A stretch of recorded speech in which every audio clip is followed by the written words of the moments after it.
हरे कृष्णा राधे राधे आपण मानक समस्त स्वागत Hare Krishna astro and vastu numerology की आज आम चर्चा करवा श्रावण मसरे श्रावण आरंभ हो जाइए श्रावण भगवान शिवकर महिमा समस्त बर्षा आरंभ हो जाइए। हर हर महादेव ओं नमः शिवाय। चलते जाना श्रावण मसरे कौन कौन करवा दरकार कौन केमी आप पंचामृत बनइबे शिवजी को कौन प्रिय शिवजी को भोग प्रसाद से यही श्रावण प्रिय आउ श्रावण महत्व टिके डिस्कसन करवा। श्रावण में आपण कौन कौन उपाय अभिषेक कर उपाय कहवा अभिषेक केमी करा जाए तार उपाय कौ फूल फल भगवान शिवजी को पसंद से विषय आम आज डिस्कसन करवा जे एबे श्रावण आरंभ हो जाए श्रावण कृपा रे महादेव शिवजी समस्त कृपा बर्षा चाहते किंतु श्रावण मसरे एमती कौन करवा जे आपण माने शिवंकर कृपा अपार कृपा आपण प्राप्ति करेंगे। आसतु जानिबा कौन करिवार अच्छी कौन न करिवार अच्छी केमिति आपण उपाय मान करेंगे आ कौन करिवार अच्छी से विषय आम डिस्कसन करवा। आसतु जानिबा शिवंक विषय आउ को कथा उपरे आम ध्यान देवा उचित रहा। शिवंक कृपा केमती बसब आ ध्यान देवा द्वारा ये व्रत करवा दरकार समस्त माने करेंगे। एक केवल जल चढ़ाई देले जे व्रत पूर्ण हो भगवान शिवंकर कृपा पाइबे ता नुह आपण मैंने कौन करवा दरकार व्रत प्लान जदि करुँच शिवजीकर उपासक बनुंच ताले कौन करिया क्यों कथा गुड़िक क्यों उपाय गुड़िक आप श्रावण मस ध्यान रखिए जेहेतु आप श्रावण महिमा अपार अपार श्रावण कृपा पाइबापी हेले आपण मैंने मनोकामना बहुत दिन कर मनोकामना पूर्ण हवा दरकार।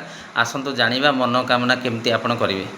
आप जानते श्रावण मस आरंभ हो जाए काउड़िया माने सब माने जल नहीं आरंभ जल नहीं शिवजी शिवलिंग उपर चढ़ेवा आरंभ हो गला देख माने जल नहीं पूजा अर्चना करुँच जल शिवजी उपर जलाऊँ काउड़िया जो जल नहीं आसुँच तार महत्वपूर्ण कथा आपण मानक कहीदे या पचर गोटे कहानी अच्छी ए कारण कहूँ काउड़िया केबेठू जल नवा आरंभ कले आबे जल चढ़ेवा आरंभ होता तार विधि आ महत्व विषय आसतु श्रावण कथा है भगवान शिव को कथा को आम हेले शिव हर महादेव शिवजी भगवान शिवजी कृपा आप रही।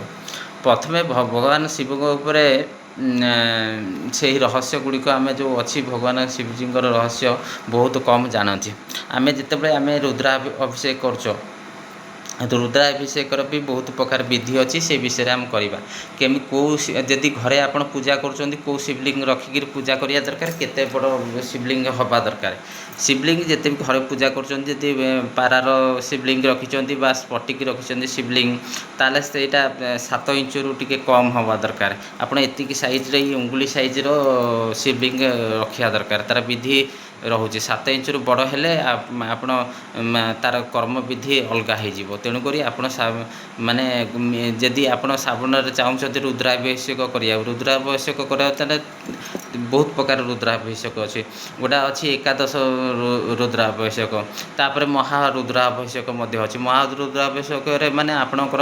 1331 बार पाठ करा जाए तेणुक से महारुद्राभिषेक कहुए आउ रुद्राभिषेक आप 11 बार माने 121 बार भी करा जाए 11 × 11 121 बार यही रुद्राभिषेक करने द्वारा आपण मानसिक स्तर में जेतिक प्रकार समस्या अच्छी आपणकर रदि भी रुद्राभिषेक आप घरे मिट्टीर बनईकरी माटीर बनईकरी करते ताले केमती हे जदि आप जीवन में चाहते राजा वैभव लग्जरी ऐश्वर्य प्राप्ति तार मिट्टीर शिवलिंग भी बनईकरी आप पूजा करेंगे मिनिमम 1000 शिवलिंग करा दरकार से माटी कौटू आसो माटी से माटी गुड़िक आपण कौटी पवित्र नदीर पाखर आनीपारे कौन मंदिर प्रांगण आनीपारे କେଉଁଠି ମାନେ ଯେମିତି ସେ ମାଟିଟା ଶୁଦ୍ଧ ଥିବା ଦରକାର।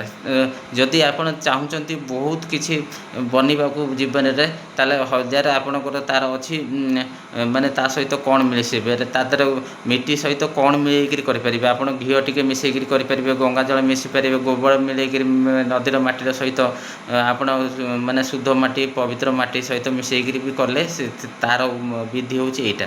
ମିଠେଇକିରି ତାକୁ ଗୋଟେ ଶିବଲିଙ୍ଗ ତିଆରି କରିବେ, ଯେଉଁଟା ପାଖାପାଖି ଆପଣ ଯଦି 1000 କରିବେ ଜୀବନରେ ଆଉ ଆପଣଙ୍କର କିଛି ଚିନ୍ତାଦକ ରହିବନି। ଆପଣ ନିହାତି ମାନେ ଆଗକୁ ବଢ଼ିବେ। ସେ ଜିନିଷ ମଧ୍ୟ ବିଧି ଅଛି। ତାହେଲେ ଶ୍ରାବଣରେ ଶିବଲିଙ୍ଗର କଥା ମୁଁ କହିଦେଉଛି। ଶ୍ରାବଣରେ ଶିବଲିଙ୍ଗ ମାନେ ଶିବଜୀ କେଉଁଠି ଥିବେ? ଆପଣ ଭାବୁଛନ୍ତି କେଉଁଠି? ଆପଣ ଭାବୁଛନ୍ତି ଶ୍ରାବଣରେ କୈଳାସରେ ଥିବେ, ନା ଆପଣ ଭାବୁଛନ୍ତି ମାନେ ଶିବଜୀ କେଉଁଠି ଅଛନ୍ତି, ନା ଶିବଜୀ କେଉଁଠିକି ଦେଖିବାକୁ ମିଳିବ ଶ୍ରାବଣରେ? ଶ୍ରାବଣରେ ଆପଣ ଯଦି ଭାବୁଛନ୍ତି ଶ୍ରାବଣରେ ଶିବଜୀ କେଉଁଠି ଥାନ୍ତି, ଶ୍ରାବଣ ମାସରେ ଶିବଜୀ ଆପଣ କେଉଁଠି ପାଇବେ? ଶ୍ରାବଣ ମାସରେ ଶିବଜୀ କନକଲରେ ଥାନ୍ତି, ତାଙ୍କର ଶ୍ୱଶୁରାଲ ଘରେ ଏଇ ଶ୍ରାବଣ ମାସ ପାଇଁ ଯାଆନ୍ତି। ସେଇଟା ବରଦାନ ଦେଇଥିଲେ ମାତା ସତୀ, ଯେତେବେଳେ ସତୀଦାହ ହୋଇଥିଲେ, ସେ ଶିବଜୀ ଯେତେବେଳେ ହେଇଥିଲେ, ସେ କହିଥିଲେ ଯେ ମୁଁ ଶ୍ରାବଣ ମାସରେ ମୋତେ ଏତିକି ମନସ୍କାମନା ଅଛି ଯେ ପୂର୍ଣ୍ଣ କରନ୍ତୁ, ମୋ ଶ୍ୱଶୁରାଳକୁ କନକଲ, ଉତ୍ତରାଖଣ୍ଡର କନକଲ ବୋଲିକି ଗୋଟେ ଜାଗା ଅଛି, ସେଇ ଜାଗାକୁ ଶିବଜୀ ଏବେ ଅଛନ୍ତି। ନା କୈଳାସରେ ଆପଣ ପାଇବେ, ନା କୌଣସି ମନ୍ଦିରରେ ପାଇବେ, ନା ଆପଣ ଶିବଜୀଙ୍କୁ କେଉଁ ଜାଗାରେ ପାଇବେ? ଶିବଜୀ ଏଇ ସମୟରେ ଏଇ ଜାଗାରେ ରହନ୍ତି। ଶ୍ରାବଣ ମାସରେ ଆପଣ ଆଉ ଗୋଟେ କଥା କହିଦେଉଛି, ଶ୍ରାବଣ ମାସରେ ଅଭିଷେକ କାହିଁ କରାଯାଏ? ଆପଣଙ୍କୁ ଜଣାଥିବ, ମାନେ ଆପଣଙ୍କୁ କହିଦେଉଛି ସମସ୍ତଙ୍କୁ ଟିକେ ଇଏ ପାଇଁ ଆମେ ଡିସ୍କସନ୍ କରିବା ଯେ ଶ୍ରାବଣ ମାସରେ ଦେଖନ୍ତୁ, ଏଇ ସମୟରେ ସମୁଦ୍ର ମନ୍ଥନ ସମୟରେ ଯେତେବେଳେ ଘୋର ଯୁଦ୍ଧ ଲାଗିଲା ଦେବତା ଓ ଦେବୀ ଦେବତା ଆଉ ଦାନବମାନଙ୍କ ମଧ୍ୟରେ ମହାସଂଗ୍ରାମ ଉପସ୍ଥିତ ଥିଲା। ସେତେବେଳେ ସେଇ ମହାସଂଗ୍ରାମର ଇଏ ପାଇଁ ସେମାନେ ଶିବଜୀ ପାଖକୁ ଯାଇଥିଲେ। ଶିବଜୀ କହିଥିଲେ ଯେ ଶିବଜୀଙ୍କ ଭଗବାନଙ୍କ ପାଖକୁ ଯାଇଥିଲେ, ଆଉ ସେମାନଙ୍କୁ ଭଗବାନ ପାଖରେ ଯାଇକରି ସେମାନେ ସମସ୍ତେ ନିଜ ନିଜର ମତ ରଖିଥିଲେ। ତାପରେ ଆପଣ ଜାଣିଥିବେ ସମୁଦ୍ର ମନ୍ଥନ ହେଲା। ସମୁଦ୍ର ମନ୍ଥନର ମନ୍ଦରାଚଳ ପର୍ବତକୁ ନେଇକରି କରାଯାଇଥିଲା। ସମୁଦ୍ର ମନ୍ଥନ ସମୟରେ ହଳାହଳ ବିଷ ସେଠୁ ବାହାରିଥିଲା। ସେ ବିଷର ପ୍ରକୋପ ଅଧିକ ଥିଲା, ମାନେ ଜ୍ୱଳନ ଏତେ ଥିଲା, ବିଷର ପରିଣାମ ବିଷେଇଲାପଣ ଏତେ ଥିଲା ଯେ ତାକୁ ସହନ କରିବା ବା ଧରାପୃଷ୍ଠ ପାଇଁ ମାନେ ସମ୍ଭବ ନଥିଲା। ଧରାପୃଷ୍ଠ ପାଇଁ କ୍ଷତିକାରକ ଥିଲା, ଧରାପୃଷ୍ଠ ନଷ୍ଟ ହେବାକୁ ଯାଉଥିଲା, ସବୁକିଛି ଧ୍ୱଂସ ହେବାକୁ ଯାଉଥିଲା। ସେଇଠୁ ସମସ୍ତେ ଦୌଡ଼ିକିରି ଶିବଜୀଙ୍କ ପାଖକୁ ଗଲେ ଯେ ହଳାହଳ ବିଷ ବାହାରିଲା, କ'ଣ କରାଯିବ? ତେଣୁକରି ଶିବଜୀ ପାଖରେ ପହଞ୍ଚିଲା ବେଳକୁ ଶିବଜୀ ଆସିଲେ। ସେଇ ସମୁଦ୍ରର ଯେଉଁ ବିଷ ବାହାରିଥିବ ତାକୁ ଘଡ଼ କରିକିରି ଶିବଜୀ ପିଇବାକୁ ଆରମ୍ଭ କଲେ। କିନ୍ତୁ ମା ପାର୍ବତୀକି ଜଣାଥିଲା ଯେ ଏଇ ବିଷ ପାନ କରିବା ଦ୍ୱାରା ଶିବଜୀଙ୍କ ଅସୁବିଧା ହେବ। ଶିବଜୀଙ୍କ ମାନେ ମାତା ପାର୍ବତୀ କ'ଣ କରିଥିଲେ, ତାଙ୍କ ଶିବଜୀଙ୍କର ଏଇ ଗଳା ପାଖକୁ ହାତ ରଖିଦେଇଥିଲେ। ତେଣୁକରି ସେ ଯେଉଁ ହଳାହଳ ବିଷ ପାନ କରିଥିଲେ ଶିବଜୀ, ସେ ବିଷର ଯେଉଁ ହଳାହଳ ବିଷ ସେ ତାଙ୍କ କଣ୍ଠରେ ସମାହିତ ହୋଇଯାଇଥିଲା, କଣ୍ଠ ପାଖରେ ଅଟକି ଯାଇଥିଲା, କଣ୍ଠ ପାଖରେ ରହିଯାଇଥିଲା। ସେଇ ଦିନଠୁ ତାଙ୍କର ସେ ଏତେ ଜ୍ୱଳନ ଥିଲା ଯେ ବିଷେଇଲାପଣ ଥିଲା ସେ ବିଷୟରେ, ଶିବଜୀଙ୍କର କଣ୍ଠଟା ଏଇଠି ନୀଳ ପଡ଼ିଯାଇଥିଲା। ସେଇ ଦିନଠୁ ଆପଣ ଜାଣିବେ ଯେ ମାନେ ଶିବଜୀଙ୍କର କଣ୍ଠ ନୀଳ ପଡ଼ିଯାଇଥିଲା। ସେଇ ଦିନଠୁ ଆମକୁ ମାନେ ଶିବଜୀଙ୍କୁ ନୀଳକଣ୍ଠପତି କୁହାଯାଇଥିଲା। ତାପରେ ଉତ୍ତରାଖଣ୍ଡରେ ଏବେ ଗୋଟେ ରହସ୍ୟମୟୀ ମନ୍ଦିର ଅଛି, ଆପଣ ଜାଣିଥିବେ ଯେ ନୀଳକଣ୍ଠ ରହସ୍ୟମୟୀ ମନ୍ଦିର। ଯେ ଏବେ ବିଷ ପିଇବା ପରେ ଶିବଙ୍କ ଶରୀରରୁ କ'ଣ ହେଲା ନା ମାନେ ଜ୍ୱଳନ ଲାଗିଲା, ତାଙ୍କୁ ପୀଡ଼ା ଆସିବା ଆରମ୍ଭ ହୋଇଗଲା। ଶାନ୍ତ କରିବା ପାଇଁ, ଶିବଜୀଙ୍କୁ ଶାନ୍ତ କରିବା ପାଇଁ ଦେବୀ ଦେବତାମାନେ କ'ଣ କଲେ, ଜଳ ଆଣିକିରି, ଶୁଦ୍ଧ ଜଳ ଆଣିକିରି ସେମାନଙ୍କୁ ଶିବଜୀଙ୍କ ଉପରେ ଜଳ ଅଭିଷେକ କରିବା ଆରମ୍ଭ କରିଦେଇଥିଲେ। ସେବେଠୁ ପରମ୍ପରା ମଧ୍ୟ ମାନେ ଶିବଜୀଙ୍କୁ ମାନେ ଜଳ ମାନେ ଏଇ ଯେଉଁ ଜଳ ଅର୍ପଣ କରିବା ବିଧି ହୋଇଯାଇଛି। ତାପରେ କିଏ ସେଠୁ କ'ଣ କରିଥିଲେ ନା ଦେବଦାନବମାନେ କିଏ ପଞ୍ଚଅମୃତ ମଧ୍ୟ ଆଣିକରି ଶିବଜୀଙ୍କ ଉପରେ ମିଠା ବି କିଛି ସେହେଦ ବି ସେଥିପାଇଁ ଭଗବାନଙ୍କୁ ଶାନ୍ତି କରିବା ପାଇଁ ମିଠା ବି ବହୁତ କିଛି ଜିନିଷ ବି ଆମେ ଶ୍ରାବଣ ମାସରେ ଶିବଜୀଙ୍କୁ କରାଯାଏ। ସେ ଶ୍ରାବଣ ମାସରେ ତେଣୁକରି ସେଇ ଯେଉଁ ସମୁଦ୍ର ମନ୍ଥନ ସମୟ ହେଇଥିଲା, ତେଣୁକରି ସେଇ ସମୁଦ୍ର ମନ୍ଥନ କ'ଣ ହେଇଥିଲା କେଉଁ ସମୟରେ ନା ସେଇ ଶ୍ରାବଣ ମାସରେ ହୋଇଥିବାରୁ ଶ୍ରାବଣର ମହିମା ଅପାରପାର। ତେଣୁକରି ଶିବଜୀଙ୍କୁ ଶାନ୍ତି କରିବା ପାଇଁ ଦେବୀ ଦେବତାମାନେ ସମସ୍ତେ ଆସିକରି ଜଳ ଆଣିକରି ଶୁଦ୍ଧ ଜଳ ଆଣିକରି ଶିବଜୀଙ୍କ ଉପରେ ଚଢ଼େଇବାକୁ, ଶିବଜୀଙ୍କୁ ଶାନ୍ତି କରିବା ପାଇଁ, ତାଙ୍କ ଯେଉଁ ପୀଡ଼ାରୁ ମୁକ୍ତ କରିବା ପାଇଁ ସମସ୍ତେ ଚଢ଼େଇବା ଆରମ୍ଭ କରିଦେଇଥିଲେ। ସେବେଠୁ ଆମର ବିଧି ରହିଯାଇଛି। ତେଣୁକରି ସେଇ ସମୟରେ ବି ମଧ୍ୟ ଆପଣଙ୍କୁ ନଥିବ ମୁଁ ଜାଣିନି, କିନ୍ତୁ ସେଇ କାଉଡ଼ିଆଙ୍କ ମଧ୍ୟରେ ଯେତେବେଳେ ଜଳ ମାନେ ଥିଲେ, ରାବଣ ବି ସେଇ ସମୟରେ ଶିବଜୀଙ୍କୁ କୃପା ପାଇବା ପାଇଁ, ଶିବଜୀଙ୍କୁ ଶାନ୍ତ କରିବା ପାଇଁ, ଶିବଜୀଙ୍କର କଷ୍ଟ ନିବାରଣ ପାଇଁ କାଉଡ଼ିଆ ସାଜିଥିଲେ। କାଉଡ଼ିଆ ମଧ୍ୟ ସେଇ ମାନେ ଗଙ୍ଗାଜଳ ଆଣିକିରି, ରାବଣ ମଧ୍ୟ ଗଙ୍ଗାଜଳ ଆଣିକିରି ଶିବଜୀଙ୍କି କରିଥିଲେ। ସେ ହରିଦ୍ୱାରରୁ ଜଳ ଆଣିକିରି, ହରିଦ୍ୱାରରୁ ଯେଉଁ ସଙ୍ଗମ ଅଛି, ଯେଉଁ ନଦୀ ପ୍ରବାହିତ ହେଉଛି ଆମର ହରିଦ୍ୱାରରୁ ଗଙ୍ଗା ଆଉ ତା'ର ପାଖାପାଖର ସବୁ ନଦୀ ଗୁଡ଼ିକ ଯେଉଁ ପବିତ୍ର ତ୍ରିବେଣୀ ସଙ୍ଗମ ଅଛି, ସେ ହରିଦ୍ୱାରରୁ ଜଳ ଆଣିକିରି କ'ଣ କରିଥିଲେ, ଶିବଜୀଙ୍କ ପାଖରୁ କାଉଡ଼ିଆ ସାଜିକିରି ଶିବଜୀଙ୍କ ଉପରେ ଚଢ଼ାଇଥିଲେ। ତେଣୁକରି ବହୁତ କିଛି ଗୁଡ଼ିକ କଥା ଅଛି, ଆମେ ସେଗୁଡ଼ିକ ଜାଣିବା ଦରକାର ଆମର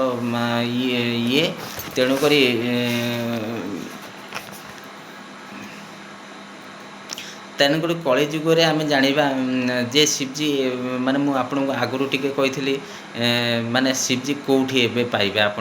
ଆପଣ ଭାବୁଛନ୍ତି କୈଳାସ ପର୍ବତ ଥିବେ, ନା ଅମରନାଥରେ ଥିବେ, କୌଣସି ଜ୍ୟୋତିର୍ଲିଙ୍ଗ ପାଖରେ ଥିବେ, ନା କେଉଁଠି ନାହିଁ। ହରିଦ୍ୱାରରେ ଗୋଟେ ଜାଗା ଅଛି କନକଲ, ସେ ଜାଗାଟା ହେଉଛି ତାଙ୍କର ଶ୍ୱଶୁର ଘର, ମାନେ ଶ୍ୱଶୁରାଲ। ଶିବଜୀ ସେଇ ପାଖରେ ମା ପାର୍ବତୀ ମାନେ ଯେତେବେଳେ ଦକ୍ଷ ପ୍ରଜାପତି ଯଜ୍ଞ କରିଥିଲେ, ସେହି ସମୟରେ ଭଗବାନ କ'ଣ କରିଥିଲେ, ଶ୍ୱଶୁରାଲର ସମୟ ପାଇଁ ରହିବା ପାଇଁ ଦେଇଥିଲେ। ଯେ ମାନେ ଦକ୍ଷଙ୍କର ଯେଉଁ ଅଛି ଦକ୍ଷେଶ୍ୱରୀ ମନ୍ଦିର ଗୋଟେ ମଧ୍ୟ ସେଠି ଦେଖିବା ପାଇବ। ଆପଣ ଯଦି ଯାଉଛନ୍ତି ହରିଦ୍ୱାରରୁ ଶିବଙ୍କୁ ମାନେ ଜଳ ଅର୍ପଣ କରିବା ପାଇଁ, ସେଠି ଜଳ ନେଇକି ଯିବେ କାଉଡ଼ିଆ ପାଇଁ, ସେଥିପାଇଁ ଆପଣ କେବେ ବି ଭାବନ୍ତୁନି। ଗୋଟେ ଦକ୍ଷେଶ୍ୱର ଯେଉଁ ମନ୍ଦିର ଅଛି ସେଟାକୁ ମଧ୍ୟ ପରିଦର୍ଶନ କରନ୍ତୁ। ଗରିବ ଲୋକକୁ କନକଲ ଯିଏ ଯାଆନ୍ତୁ, କନକଲରେ ଏବେ ଶିବଜୀଙ୍କର ଗୋଟାଏ ଜାଗାରେ ଶିବଜୀ ଏବେ ପାଇବେ, ନା କୌଣସି ଜ୍ୟୋତିର୍ଲିଙ୍ଗରେ, ନା ଆପଣ କୈଳାସରେ ପାଇବେ, ନା ଆପଣ କୌଣସି ଅମରନାଥରେ ପାଇବେ। ଶିବଜୀ ଏବେ ହିଁ କନକଲରେ ଅଛନ୍ତି, ଉତ୍ତରାଖଣ୍ଡର କନକଲରେ ତାଙ୍କ ଶ୍ୱଶୁରାର ଘରେ। ତେଣୁକରି ଏ ଶ୍ରାବଣ ମାସ ସେ ରହିବେ, ଯେ ସେ ଦେଇଛନ୍ତି ବରଦାନ, ମା ପାର୍ବତୀ ନେଇଥିଲେ ବରଦାନ। ତେଣୁକରି ସେଠାଇ ଯାଇକରି ଆପଣ ଯଦି ଯାଉଛନ୍ତି ସେଠିକି ଯାଇକରି ହରିଦ୍ୱାର ଯାଆନ୍ତୁ, ଆଉ କ'ଣ ହେଉଛି କନକଲ ଜରୁର ଯାଆନ୍ତୁ, ସେଠି ଯାଇକରି ଶିବଜୀଙ୍କ କୃପା ପାଆନ୍ତୁ, ଦର୍ଶନ କରନ୍ତୁ। ସେଠାରେ ଆପଣ ଶିବଜୀଙ୍କୁ ମହାପ୍ରସାଦ ମଧ୍ୟ ଦେଇପାରିବେ। ଶିବଜୀ ପ୍ରାପ୍ତି ହେଲା ଭଳିଆ ଲାଗିବ। ଯଦି ସେଠିକାର ଗରିବ ଗୁରୁବା ଲୋକଙ୍କ ପେଟ ପୁରା ଖାଇବାକୁ ଦେବେ, ତାହେଲେ ଆପଣ ଜାଣିବେ ଯେ ଶିବଜୀଙ୍କ ପାଖରେ ଆପଣଙ୍କର ଖାଦ୍ୟ ପହଞ୍ଚିଲା। ଗରିବ ସେବା ମାଧ୍ୟମରେ ଆପଣ ମଧ୍ୟ ମୁକ୍ତିବେ। ତାହେଲେ ଆପଣ ଏବେ ଜାଣିବା ଶିବଜୀଙ୍କୁ ବହୁତ କ'ଣ ପସନ୍ଦ। ଶ୍ରାବଣ ମାସରେ ଶିବଜୀଙ୍କୁ ସବୁଠାରୁ କ'ଣ ଖାଇବାକୁ ଭଲ ଲାଗେ। ଶ୍ରାବଣ ମାସରେ ଶିବଙ୍କର ଚାଉଳର ଖିଚୁଡ଼ି ଭଲ ଲାଗେ।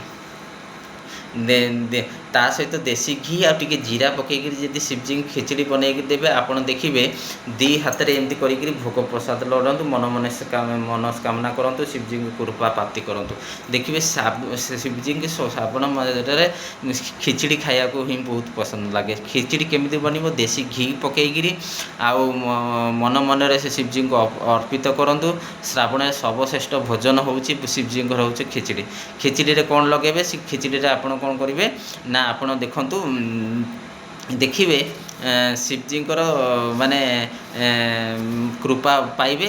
ଶିବଜୀଙ୍କୁ ଏଇ ଖିଚୁଡ଼ି ଚାଉଳର ଖିଚୁଡ଼ି କରନ୍ତୁ ଘିଅ ସହିତ, ଜିରା ପକାଇକିରି କରିବେ ଯଦି ସେଇଟାକୁ ତାପରେ ବହୁତ କମ୍ ଲୋକ ଜାଣନ୍ତି। ଆମ ଶିବଜୀଙ୍କ ପାଖରେ ଗୋଟେ ଦେଖିବ ଗଡ଼ୁ ଥିବ, ଏମିତି ଲୋଟା ଥିବ, ତା ଦେହରୁ ପାଣି ଶିବଜୀଙ୍କ ଉପରେ ପଡ଼ୁଥିବ। ଆପଣ କେବେ ଦେଖିଛନ୍ତି? ସେ ଯେଉଁ ପାଣିରେ ଅଛନ୍ତି ତାଙ୍କ ସେ ଜାଗାରେ ଶିବଜୀଙ୍କର ଯେଉଁ ଝିଅ ଥିଲେ ପୁତ୍ରୀ ଥିଲେ ସେ ପୁତ୍ରୀ ମାନଙ୍କର ଦିଅ ଯେଉଁ ଟପ୍ ଟପ୍ ହେଇକି ଗୋଟେ ଲୋଟା ଥିବ ଗଡ଼ୁଥିବ ଶିବଲିଙ୍ଗ ଉପରେ ପଡ଼ୁଥିବ, ସେମାନେ ବହୁତ ଲୋକ ଜାଣନ୍ତିନି ସେଇ ଯେଉଁ ଶିବଜୀ ଯେଉଁ ପାଣି ଗଡ଼ୁରେ ମାନେ ଅବସ୍ଥାନ କରିଛନ୍ତି, ପୁତ୍ରୀମାନଙ୍କୁ ଆଶୀର୍ବାଦ କରୁଛନ୍ତି ପଞ୍ଚପୁତ୍ରୀ। ସେଇ ପଞ୍ଚପୁତ୍ରୀ ଅଛନ୍ତି ସେଠି ମଧ୍ୟ ସେଇ ପାଣି ଯଦି ଆପଣ ପାରିବେ ସେଇ ଢାଳରେ ଗୋଟେ ଶୁଦ୍ଧ ଜଳ ମଧ୍ୟ ଗୋଟେ ଢାଳ ଦିଅନ୍ତୁ, ଯେମିତି ପଡ଼ିବେ ପଞ୍ଚପୁତ୍ରୀଙ୍କର ଆଶୀର୍ବାଦ ଯେମିତି ପାଇଛନ୍ତି ଆପଣ ସେମିତି ମଧ୍ୟ ଆଶୀର୍ବାଦ ପାଇବେ। ତାହେଲେ ଆମ ଡିସ୍କସନ୍ କରିବା ବହୁତ କମ୍ ଲୋକ ଜାଣନ୍ତି ନାହିଁ ଯେ ଅଭିଷେକ କେମିତି କରାଯାଏ। ଅଭିଷେକ କରିବାର ଆପଣ ୟୁନିକ୍ ତରିକା କ'ଣ, କେମିତି କରିବେ, ଅଭିଷେକର କ'ଣ କରିବା ଦରକାର, ସେ ଅଭିଷେକ କରିବା ଦ୍ୱାରା ଶିବଜୀଙ୍କର କୃପା ପାଇବେ। ଆପଣ ସବୁବେଳେ ମନେ ରଖନ୍ତୁ, ସଫା କରିବା ଶିବଲିଙ୍ଗକୁ ସଫା କରିବା ପାଇଁ ଗୋଟେ ଶୁଦ୍ଧ ଜଳ ନେଇକରି ଆଗେ ସଫାସଫି କରିଦିଅନ୍ତୁ, ପୁରା ସଫାସଫି କରିଦେବେ। ତାପରେ ସଫା କଲା ପରେ ଆପଣ କ'ଣ କରିବେ, ଦେଶୀ ଗୋମାତାର ଯେଉଁ ଅଛି ଆପଣ ଦେଖିବେ କ୍ଷୀର ଅଛି, ତାକୁ ଆଣିବେ, ତାକୁ ଆଗେ ଚଢ଼େଇବେ। ତାପରେ ଦହିରେ ସ୍ନାନ କରିବେ। ପ୍ରଥମେ କ'ଣ ହେଲା, ଶୁଦ୍ଧ ଜଳରେ ଆପଣ ଶିବଲିଙ୍ଗକୁ କରିଦେବେ। ମୁଁ ୟୁନିକ୍ ମେଥଡ଼ କହୁଛି ଅଭିଷେକ କରିବାର ନିୟମ କେମିତି କ'ଣ କରିବେ। ଆପଣ ଅଭିଷେକ କରିବା ଦ୍ୱାରା ଆପଣଙ୍କୁ ଦେଖିବେ ତାର ବିଧି ହେଉଛି ଏଇଆ, ଏମିତି ଅଭିଷେକ କଲେ ଆପଣ ପୂର୍ଣ୍ଣ ଫଳ ପାଇବେ, ଶିବଙ୍କର ଆଶୀର୍ବାଦ ପାଇବେ, ମହାଦେବ ଆପଣଙ୍କୁ କୃପା କରିବେ, ଏତେ କରିବେ। ତାପରେ ଆପଣ କ'ଣ, ପ୍ରଥମେ ରହିଲା ଶୁଦ୍ଧ ଜଳରେ ପୁରା ସଫାସଫି କରି ଧୁଆଧୁଇ କରିଦେବେ ଶିବଲିଙ୍ଗକୁ। ଦେଶୀ ଗୋମାତାର ଯେଉଁ ଅଛି ମାନେ କ୍ଷୀର, ତାକୁ କ୍ଷୀରରେ ସ୍ନାନ କରାଇଦେବେ, ଅଭିଷେକ କରିଦେବେ। ତାପରେ ଦେଶୀ ଦହି ଅଛି ଯେଉଁଟା, ସେଇଟା ଅଭିଷେକ କରିବେ। ତାପରେ ଆପଣ ମାନେ ମିଶ୍ରି ନେଇପାରନ୍ତି ନା, ମାନେ ତାପରେ ଯେଉଁ ଆମର ଶକ୍କର ଅଛି ମାନେ ଚିନିର କରିପାରିବେ, ଚିନି ବ୍ୟବହାର କରିବେ। ପ୍ରଥମ ଷ୍ଟେପ୍ରେ କ'ଣ ହେଲା, ଶୁଦ୍ଧ ଜଳରେ ସ୍ନାନ କରାଇବେ। ତାପରେ ମାନେ ଦେଶୀ କ୍ଷୀରରେ ସ୍ନାନ କରିବେ। ତାପରେ ଦେଶୀ ମାନେ ଦହିରେ ସ୍ନାନ କରାଇବେ। ତାପରେ ମିଶ୍ରି ହେଉ, ମିଠା ହେଉ ବା ଶକ୍କର ହେଉ, ତା ସ୍ନାନ କରିବେ। ତାପରେ ଲାଷ୍ଟର ଆପଣ ହନି ମାନେ ନେଇକରି କରିବେ। ତାପରେ ଆପଣ ଦେଶୀ ଘି, ଏଇଟା ହେଉଛି ପ୍ରୋସେସ୍ ଅଭିଷେକ କରିବାର, ଶିବଜୀଙ୍କୁ ଅଭିଷେକ କରିବାର ହେଉଛି ପ୍ରୋସେସ୍। ଦେଶୀ ଘି ପୁରା ଯେମିତି ଧାର ଟପକି ପୁରା ଶିବଜୀ ପୁରା ଯେମିତି ପୁରା ଜଡ଼ୁବୁଡ଼ୁ ହେଇଯିବେ, ଗାଧୋଇ ପଡ଼ିବେ, ସେତେ କରିବେ। ଲାଷ୍ଟରେ ସଦାବେଳେ ମନେ ରଖିଥିବେ ଗଙ୍ଗାଜଳ ବିଧି। ମୁଁ ଅଭିଷେକ କରିବାର ବିଧି କହିଲି, ମନେ ରଖିଲେ ସମସ୍ତେ ଯେ କେମିତି କରିବା। ଫାଷ୍ଟ ଶୁଦ୍ଧ ଜଳରେ ତାକୁ ସ୍ନାନ କରିକିରି ଶିବଜୀଙ୍କୁ ପୁରା ଭଲ ଭାବରେ ସଫା କରିଦେବେ। ଦେଶୀ ଗୋମାତାଙ୍କର ମାନେ କ୍ଷୀରରେ ସ୍ନାନ କରାଇବେ। ତାପରେ ଦେଶୀ ଦହିରେ ସ୍ନାନ କରିବେ। ତାପରେ ଶର୍କର ବା ମିଶ୍ରିରେ ସ୍ନାନ ମାନେ ତାପରେ ଚଢ଼େଇବେ। ତାପରେ ଆପଣ ଦେଖିବେ ସେହତ ମାନେ ମହୁରେ ସ୍ନାନ କରିବେ। ଲାଷ୍ଟରେ ଦେଶୀ ଘିରେ ପୁରା ଜୁଡ଼ୁବୁଡ଼ୁ କରିଦେବେ। ଲାଷ୍ଟରେ ଆପଣ କ'ଣ କରିବେ, ଶିବଜୀଙ୍କ ପାଖରେ ଯାଇକରି ଆପଣ କ'ଣ କରିବେ, ମାନେ କରିବେ, ଗଙ୍ଗା ଜଳରେ ସ୍ନାନ କରିବେ। ଏ ହେଉଛି ଅଭିଷେକ କରିବାର ବିଧି। ତାପରେ ଶିବଲିଙ୍ଗକୁ ଆପଣଙ୍କ ହାତରେ ଯେତେ ସବୁ ଜିନିଷ ଲଗାଇଲେ ରଗଡ଼ିବା ଆରମ୍ଭ କରିଦିଅନ୍ତୁ। ରଗଡ଼ିବା ଦ୍ୱାରା କ'ଣ হবে, ରଗଡ଼ି ଶିବଜୀଙ୍କର କରିବେ, ଶିବଙ୍କର କୃପା ଅପରାପାର ପାଇବେ। ଆଉ ତା ସହିତ ଆପଣ ଲାଷ୍ଟରେ ମନେ ରଖିଦେବେ ବେଲପତ୍ର ହିଁ ଚଢ଼େଇବେ। ବେଲପତ୍ରର ଯେଉଁ ଚିକ୍କଣ ଭାଗଟାକୁ ଶିବଲିଙ୍ଗ ପାଖକୁ ରହିବା ଦରକାର। ଏସବୁ କରନ୍ତୁ, ଦେଖିବେ ଶିବଜୀଙ୍କର ଅପରାପର କୃପା ଆପଣ ପାଇବେ। ଏହି ସମୟରେ ପାଇବା ଦ୍ୱାରା ଆପଣଙ୍କୁ ଦେଖିବେ ଶ୍ରାବଣର ଆପଣଙ୍କର ମହିମା, ଆପଣଙ୍କର ସବୁ କାମରେ ଆସିବ। ଶିବଜୀଙ୍କର କୃପା ଅପାର ରହିବ। ହରେ ହରେ ମହାଦେବ, ହର ହର ମହାଦେବ, ହର।